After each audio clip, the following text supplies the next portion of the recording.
sahabat Prolanis Klinik Baitur Rahman. Perkenalkan, nama saya Prasetyani, tapi biasa disapa Noni. Saya seorang ahli gizi di Klinik Baitur Rahman. Kami, Klinik Baitur Rahman, sedang mencoba inovasi baru, yaitu podcast Prolanis Klinik Baitur Rahman. Di mana untuk saat ini pendengarnya mungkin anggota dari Prolanis itu sendiri. Insya Allah akan memberikan edukasi kesehatan secara online dengan tema-tema yang menarik. Pada siang hari ini, edukasinya bertema gulali. Apa itu gulali? Gula darah terkendali. Sebelumnya, saya mengundang narasumber, akan saya sedikit ulas mengenai pengertian dari diabetes mellitus itu sendiri, atau penyakit gula ya, biasa disebut awamnya. Pengertiannya menurut Petersman 2008 merupakan suatu penyakit menahun yang ditandai dengan kadar glukosa darah atau gula darah melebihi normal, yaitu gula darah sewaktu atau biasa disebut GDS lebih sama dengan 200 mg per desiliter, dan gula darah puasa atau disebut GDP lebih sama dengan 126 mg per desiliter.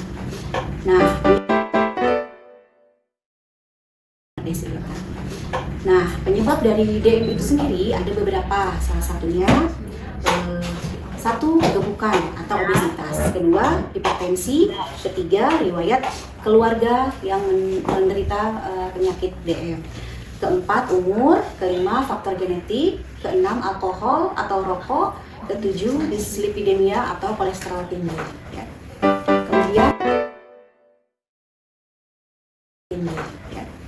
Kemudian ada beberapa gejalanya dari DM itu sendiri.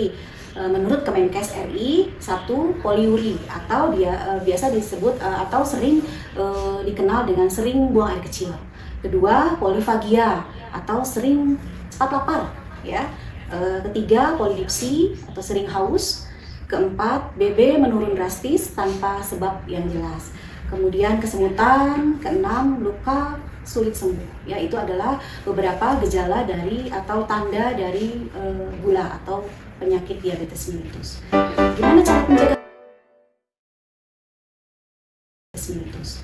Gimana cara pencegahannya? Ada dua faktor resiko. Satu, resiko yang dapat dicegah. Kedua, resiko yang tidak dapat dicegah. Yang dapat dicegah itu apa aja? Satu, pola makan. Kedua, pola aktivitas. Ketiga, pengelolaan stres. Nah, faktor yang tidak dapat dicegah ya, satu atau dirubah, satu, umur atau usia. Kedua, jenis kelamin. Ketiga, faktor diabetes itu sendiri dengan latar belakang keluarga.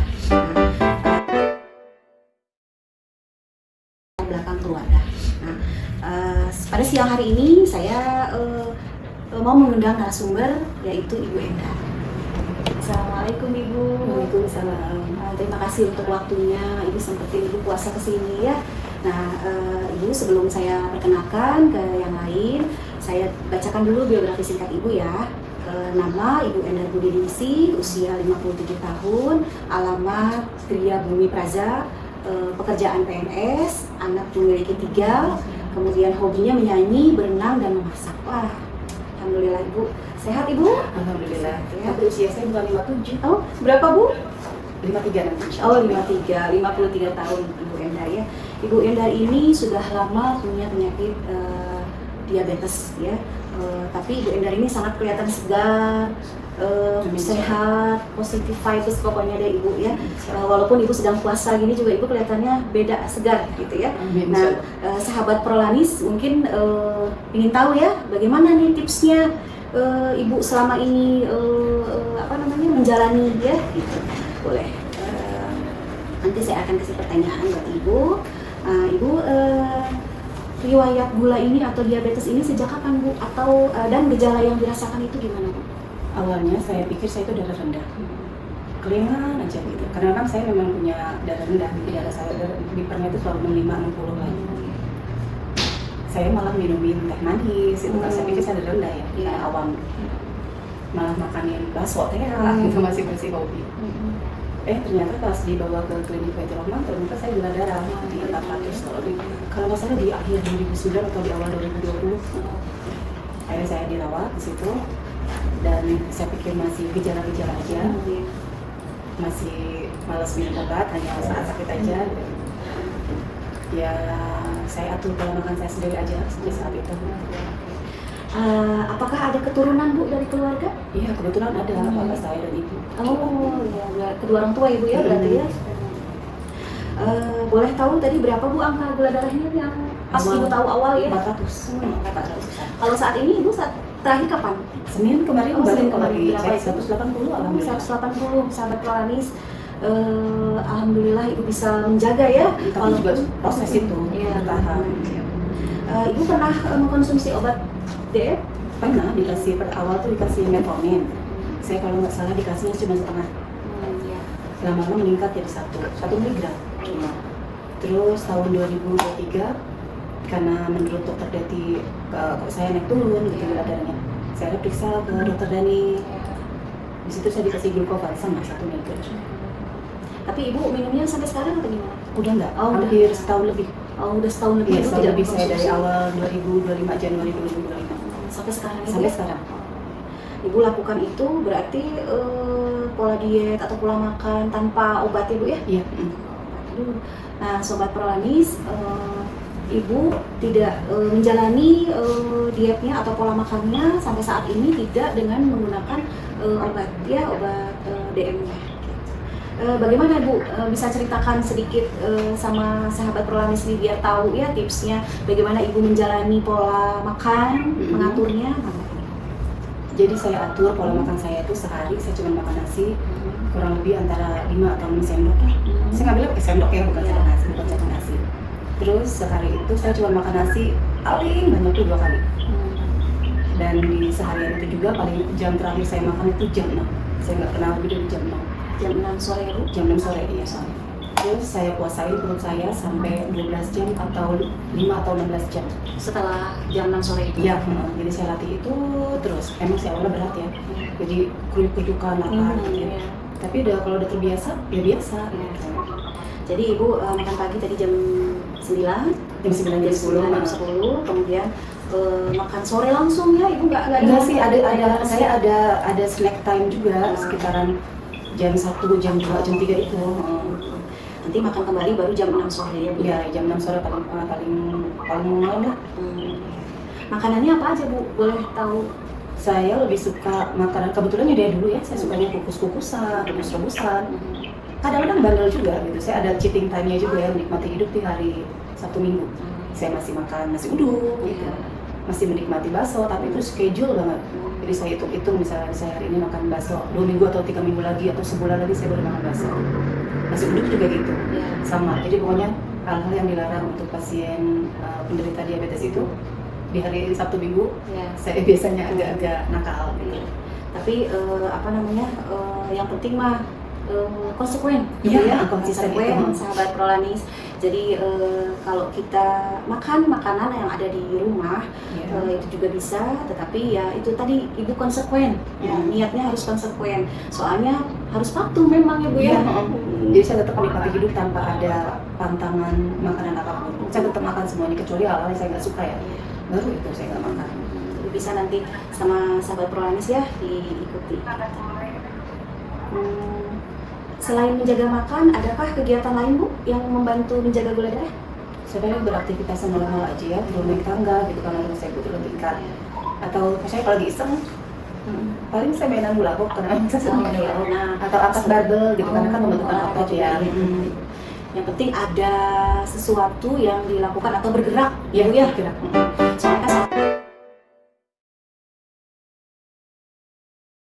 Soalnya kan salah satunya gejalanya tadi ya lemes, pengen tidur ya Bu ya. Enggak, itu alhamdulillah.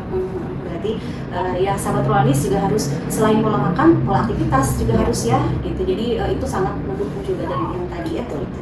Nah ada nggak Bu pengaruhnya yang selama ini Ibu lakukan pola makan yang tadi saya sebut lah Ibu kelihatannya teh segar jadi sehat gitu. Gimana? Ya ada memang jadi produktivitas kita sehari-hari jadi meningkat gitu. Jadi nggak ada jeda untuk sekedar ngantuk aja. Ya meskipun ada tapi kadang-kadang enggak. Berarti pola aktivitas yang kedua tadi ya Bu ya, gejala resikonya yang pertama resiko tadi yang bisa diubah. Nah Ibu tadi pola makan sudah memberikan pola makan atau menjalani pola makan yang baik sesuai dengan diet diabetes mellitus. Kedua pola aktivitas ya, ibu juga sedikit harus bergerak gitu. Iya, Jadi sadar. di rumah dengan pekerjaan rumah mungkin ya Bu ya, kemudian di sekolah ibu Iya. mengajar gitu. Apa namanya, selain itu ada hobi juga ibu main Iya. hula hoop ya gitu. Jadi itu aktivitas yang sangat mendukung. Kemudian apakah sudah mengurangi gula atau makanan yang tinggi karbo Bu? Sudah ya, sudah otomatis ibu mengurangi ya. Meskipun kadang-kadang masih juga, tapi udah paling sepotong bala-bala dalam 2 minggu dan seminggu gitu. Oke, ada nggak Bu kira-kira kesulitannya selama ini ibu menjalani pola makan itu? Kalau sejujurnya ya, buat saya sih nggak ada ya, karena saya memang terbiasa menjalani pola hidup sehat. Makanan yang saya bawa ke sekolah aja sampai teman-teman saya apa? Memang saya jarang banget makanannya aneh-aneh. Kalau saya megang bala-bala satu aja, kalau itu gini, kok tumben pegang salad goreng katanya. Hayang. Cuma gitu aja, karena memang saya jaga banget. Saya makanya heran juga ya, waktu saya kan jalanin pola hidup sehat dari umur saya 27. Kok saya bisa kena diabetes ya, tapi ternyata memang betul karena salah satunya faktor genetik. Sahabat kronis, salah satunya memang kita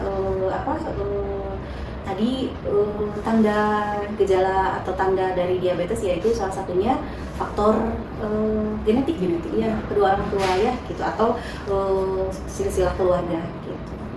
Apa namanya, apa kira-kira Bu targetnya nih ibu sendiri di resolusi tahun 2026 nih untuk kesehatan kira-kira? Ya, kalau untuk saya sih terus berharap, terus berusaha supaya kesehatan saya jadi jauh lebih baik gitu.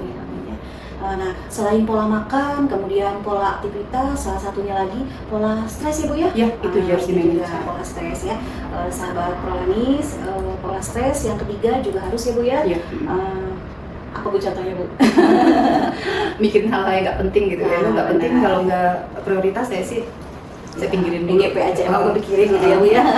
Pokoknya kita lakukan benar ya, lakukanlah gitu ya Bu ya, pikiranlah yang benar gitu. Jadi salah satunya ya tadi dari pola makan, kemudian pola aktivitas, ketiga pola pikiran. Jadi harus jangan stres mending ya Bu ya, sebelum menjalankan diabetes udah stres duluan nih, mengaturnya gimana gitu ya. Atau ada yang baru seminggu udah gitu takluk, aduh nggak kuat katanya, makan yang direbus-rebus, makan yang dikukus-kukus. Nah itu dia konsistensi kan perlu ya. Iya benar,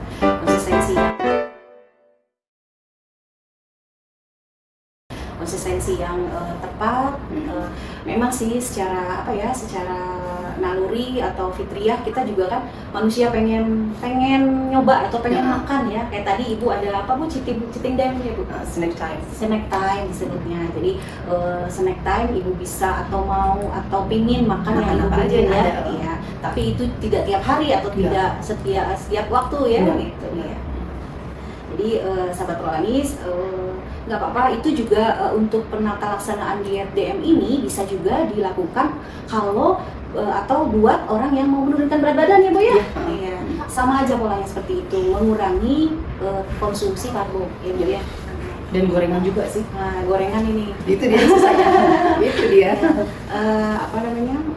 Gimana sobat prolanis, bisa mengikuti tips yang Ibu Endar berikan?